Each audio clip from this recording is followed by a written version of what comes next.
Welcome to Dear Human Resources. I'm Marilyn Germain, the host and founder of this podcast show.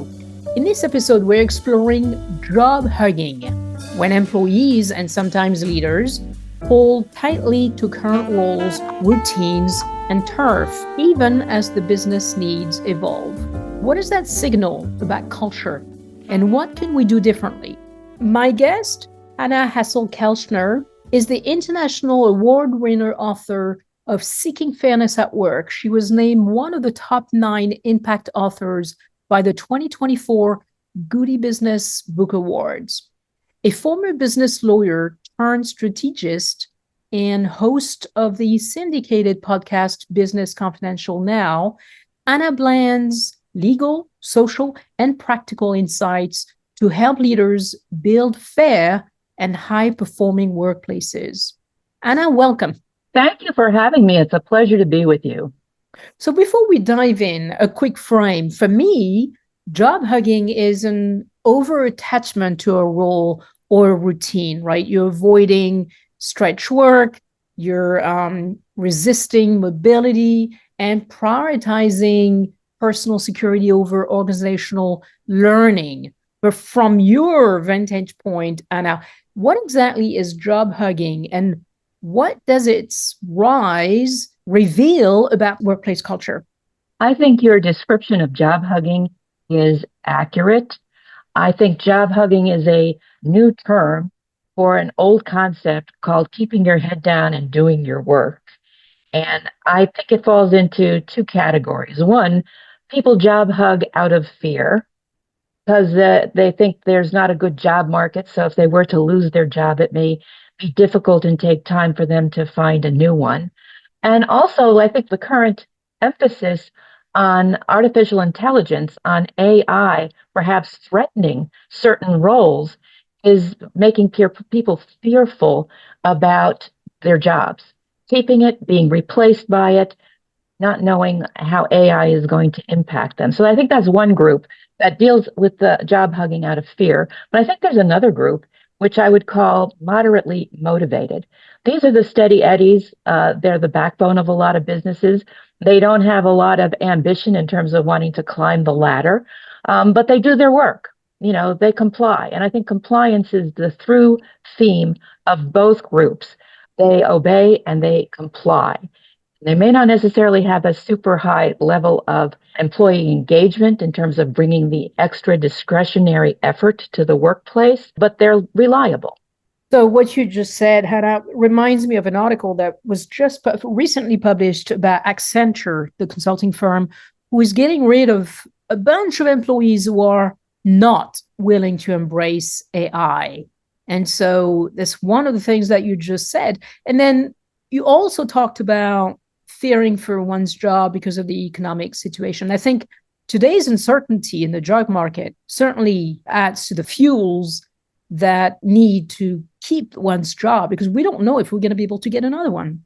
There may be longer lead times. And if somebody doesn't have a good savings cushion, first of all, they'd be depleting that. But it is just so stressful. And I think so much of the old feeling that it's easier to get a job while you have one as opposed to when you're unemployed still holds today. So how can employers prevent job hugging from stifling innovation and growth while still protecting psychological safety? Well, you put your finger on a really important concept, psychological safety. It has to be there. And I think when most people forget about psychological safety, they think, oh, my door is open. You can come in and visit anytime. We'll sit and talk.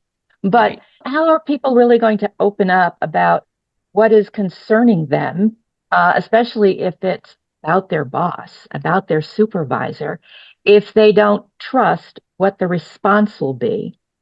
And trust is so much a function of fairness, to have that sense that they're not going to be retaliated against, that they'll be listened to, and that there'll be an honest back and forth about what the problem is and an effort to jointly problem solve collaboratively, as opposed to somebody being shut down because, no, you're wrong. This is insubordination. So especially if there is a sense of job hugging going on, people aren't going to raise their head too high because, it's just very basic function of motivation that you first want to be able to maintain your physiological safety, which is food on the table, clothes on your back, and a roof over your head. Yeah. I mean, the basic level of Maslow's hierarchy of needs, right? Absolutely. And that is really such a roadmap to motivation that I wish more managers and leaders would pay attention to. Because it's one thing to say psychological safety. Yes, that's true. Trust. Yes, that's true. Esteem. Yes, that's true. Belonging. That's true. But put it together in a meaningful framework as opposed to trying to pick it off one at a time. I mean, to me, that's the equivalent of trying to bake a cake with two ingredients. It's not going to go very far.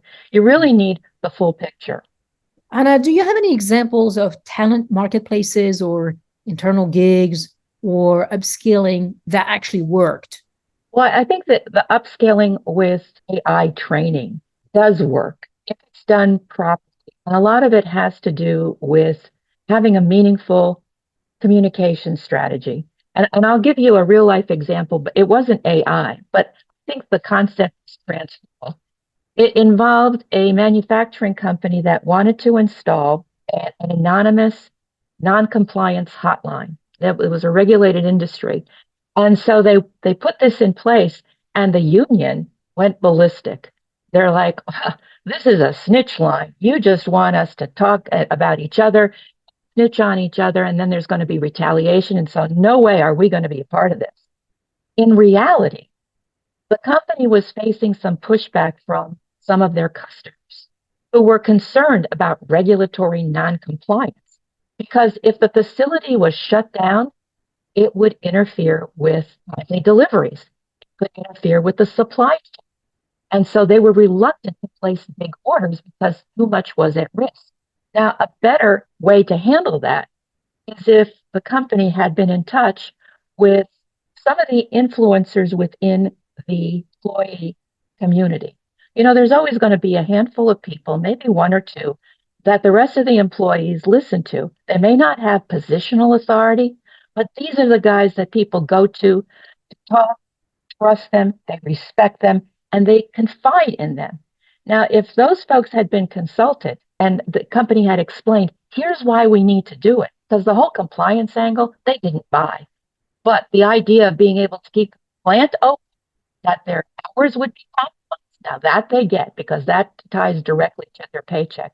So the idea of being able to communicate strategically, not but to have a collaborative approach to problem solving when there's change on the line. I think that concept is very transferable to organizations wanting to incorporate more AI techniques, having their employees get some buy-in, because whatever people help solve, whatever they create, they help support.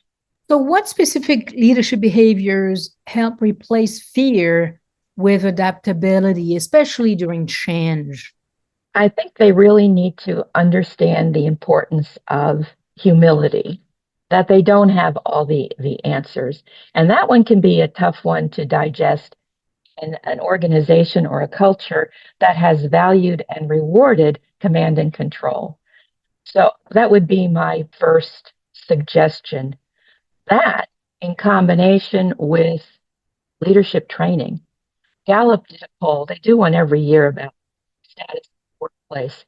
And the most recent one found that over 40% of managers never received any kind of management training.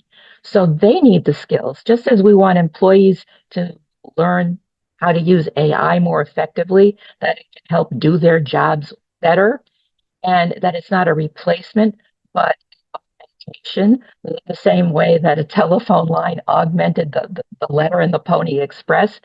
It's a tool, it's not a replacement. And managers could benefit from that as well. If job hugging becomes widespread, what do you think the long-term risks are for US competitiveness?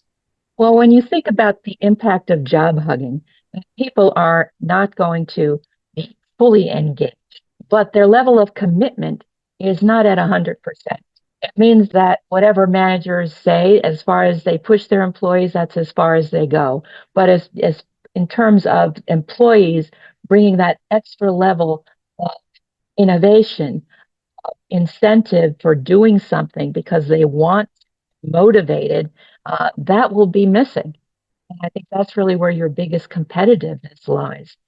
Where do you see the biggest drag in, productivity, speed to market, skills gap? And do you know any sectors already feeling that pinch?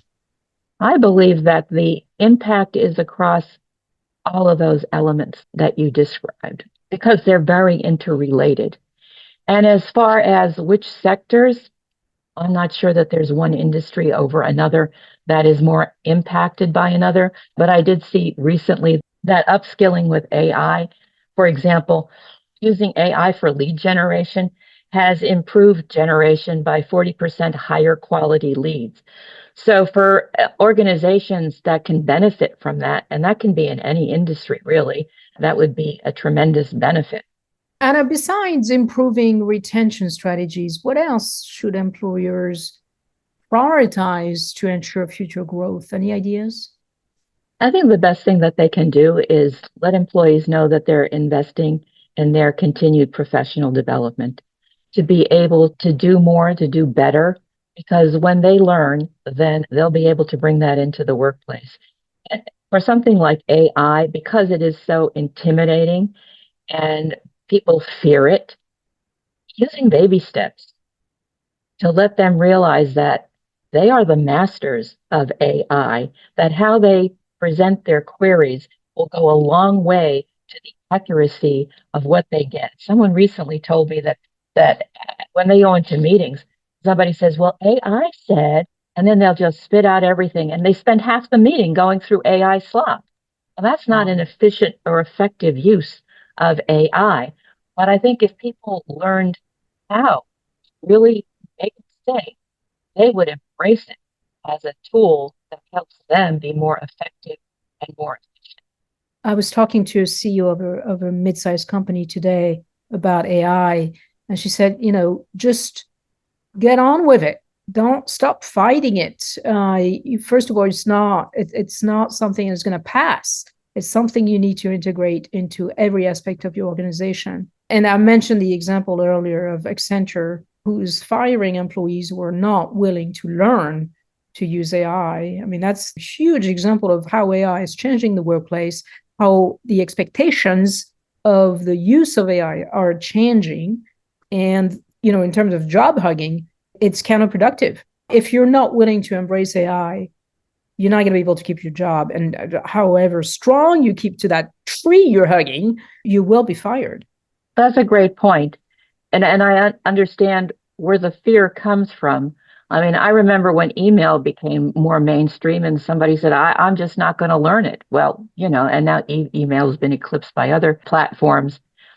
The key, I think, is to really break it down into bite-sized pieces so that it doesn't seem as threatening. That, I think, is the biggest fear people have, that, oh my God, this is going to eat me alive. I'm not going to be able to control it. It will control me. And then I don't have any agency. Where do I fit in? Where do I belong? And that goes back to the whole motivation and Maslow's hierarchy, as you pointed out, because that is so important. Because then if you don't see where you belong and you feel like your job is threatened, it goes back to communication strategies. And I don't know how Accenture communicated the information besides get on board or get out, which is pretty severe. Yeah. It doesn't give you much option. It's like get on board, but how? And I think that's really the key to getting more buy-in from employees. Show them how, that it's not intended to replace them. It may open new doors for them in terms of other opportunities that don't exist currently. Well, I do think it will replace some tasks, right? There are tasks, copywriting, you name it.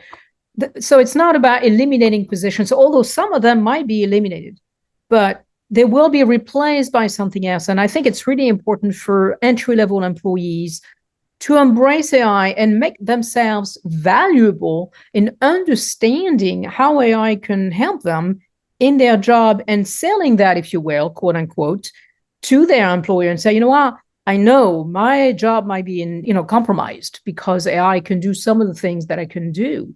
However, I'm learning it. And with the skills that I'm learning, I can make myself as an employee more valuable because now I know AI and how I can improve the task that I do for you. So it's about employees learning how to use it, changing some of the functions that they have, making themselves valuable by knowing and understanding and being willing to use AI. Because as you just said, Anna, it's not going to go away. That's well said. It truly is. It's being able to emphasize how that human component makes a difference and lifts the whole thing up because it doesn't just function by itself. That's right. Yes. Yeah. And there are skills that AI is not good at all. It's great at summarizing this conversation, but it's not good at critical thinking.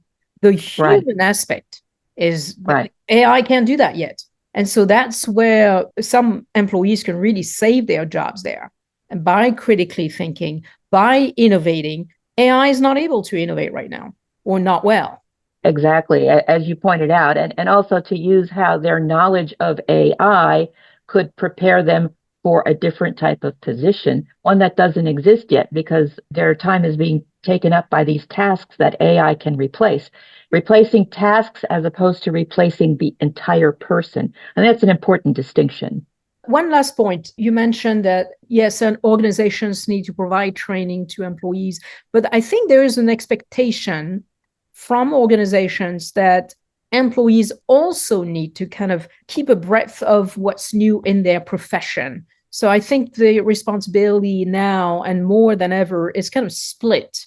So yes, as my employer, you need to train me, but I also have a responsibility of, staying abreast of what's happening in my own field. So I'm going to read magazines. I'm going to read the news every day. Training is not going to do that for me. For certain levels in the job market, yes, I think absolutely right. The more white-collar professionals, but I think there's also blue-collar strata that isn't necessarily going to read their professional journals and so forth, and they could benefit from the use of AI as well.